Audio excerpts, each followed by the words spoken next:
میری شادی کے فوراً بعد ہی میرے شوہر پر بچہ پیدا کرنے کا جنون سوار تھا۔ اسے کسی بھی قیمت پر بچہ چاہیے تھا۔ اس نے کہا ہمارا بچہ ہماری محبت کی علامت ہوگا۔ میں کچھ ہی مہینوں میں حاملہ ہو گئی اور ہم اپنے پہلے بچے کی زندگی کے متعلق منصوبہ بنانے لگے۔ اب بھی میرے حمل کو 3 ماہ ہی ہوئے تھے کہ میری ساس مجھے دیکھنے آئی۔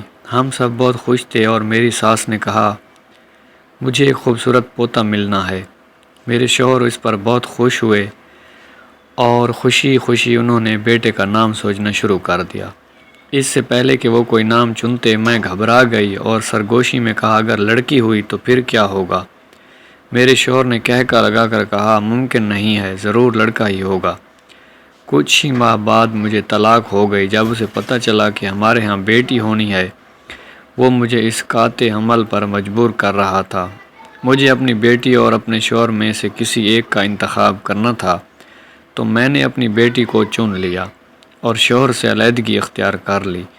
یہ آسان فیصلہ نہیں تھا، لیکن میں جانتی ہوں کہ میں نے بہترین فیصلہ کیا ہے۔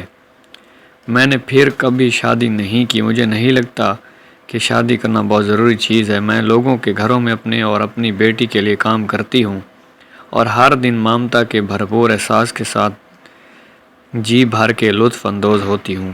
میرا یقین ہے کہ ہر ماں کو اپنے بچوں سے غیر مشروط محبت ہوتی ہے اور ہونی بھی چاہیے۔ لیبر روم میں میں اپنی بیٹی کے ساتھ 52 گھنٹے تکلیف کی حالت میں رہی ہوں۔ تمام متوقع ماؤں کو ہر بار اس خوفناک آزمائش سے گزرنا پڑتا ہے۔ مجھے نہیں لگتا کہ ضرورت پڑنے پر کوئی بھی ماں اپنی اولاد کو بچانے کے لیے خود کو کسی چلتی ریل گاڑی کے آگے پھینک دینے سے بھی دریغ کرتی ہوگی۔ اگر آپ کہتے ہیں کہ میں ایک خود غرض ماں ہوں تو مجھے اتفاق ہے، ہاں میں ایک خود غرض ماں ہوں۔